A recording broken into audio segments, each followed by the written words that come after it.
두 번째 키워드, 트럼프 역전승입니다. 다음 주에 미국 대선이 있습니다. 전체 여론조사에서 바이든 후보가 앞서고 있는 가운데 트럼프 대통령이 무섭게 치고 올라오고 있는데요.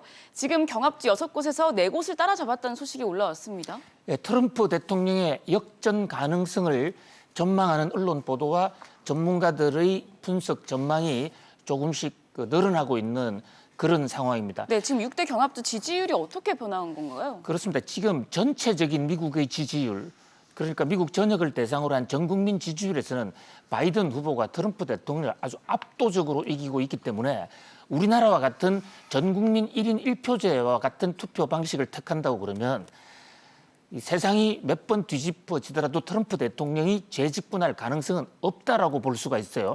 그런데 미국은 아주 독특한 선거인단 제도라는 걸 택하고 있고 주별 지지도가 확연히 달라지는 그런 상황이 있기 때문에 지금 말씀하신 이 경합주에서 누가 이기느냐가 대세를 좌우할 수 있다. 그런 면에서 경합주 지지율이 굉장히 주목을 받고 있는데요. 네. 현재 지금 그래픽에서 보시다시피 플로리다 같은 데는 거의 제로 수준, 일부 통계에서는 트럼프 대통령이 지금 앞서는 통계가 나오고 있고요. 나머지 노스캐롤리나, 또 애리조나, 펜실바니아, 위스콘신, 미시간 여기서도 격차가 점점 줄어들고 있습니다. 미국의 이 6개 경합주가 왜 중요하냐면요. 6개 경합주를 뺀 나머지 44개 주, 여기는 이미 한쪽 방향으로의 방향성이 결정돼 있습니다. 이를테면 캘리포니아, 누가 뭐래도 이건 무조건 민주당 지지입니다. 네. 뉴욕 민주당 지지입니다.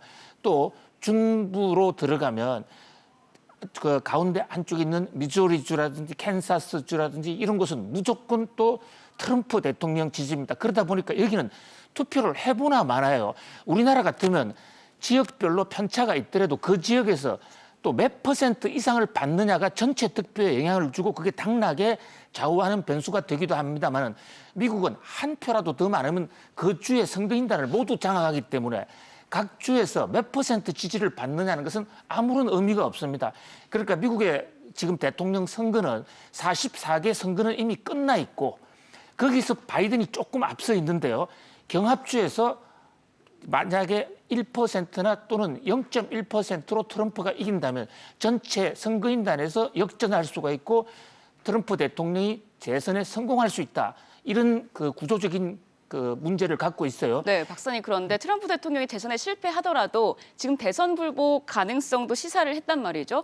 지금 진행되고 있는 우편 투표가 또 관건이 될 것 같아요. 그렇습니다. 이 트럼프 대통령은 지금 현재 그 미국의 투표 제도에서 현장 투표나 사전 투표만을 표로 인정하고 우편 투표 중에서 늦게 도착하는 것, 그것을 인정하지 않을 가능성이 있어요. 이것을 일각에서는 대선 불복 시나리오라고 그러는데 이미 표결 결과가 나오고 나면 불복을 할 수는 없겠죠. 그것은 구테타가 되는 것이고 어느 미국 시민들 지지하지 않을 것입니다. 그런데 우편 투표에 민주당 성향이 많기 때문에 조금이라도 늦게 도착하는 저 우편 투표를 개표를 하지 말자.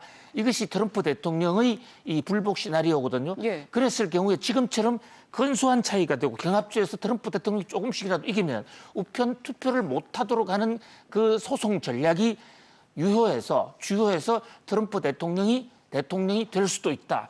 자, 이번 이제 마지막 주말의 대혼선을 두고 대통령 선거 마지막 유세전을 눈앞에 두고 있는데요. 예. 미국 선거 역시 아직도 끝나도 끝난 것이 아닌 듯합니다. 네, 미국 대선 뚜껑을 열어봐야 할 것 같습니다. 계속해서 세 번째 키워드 보겠습니다.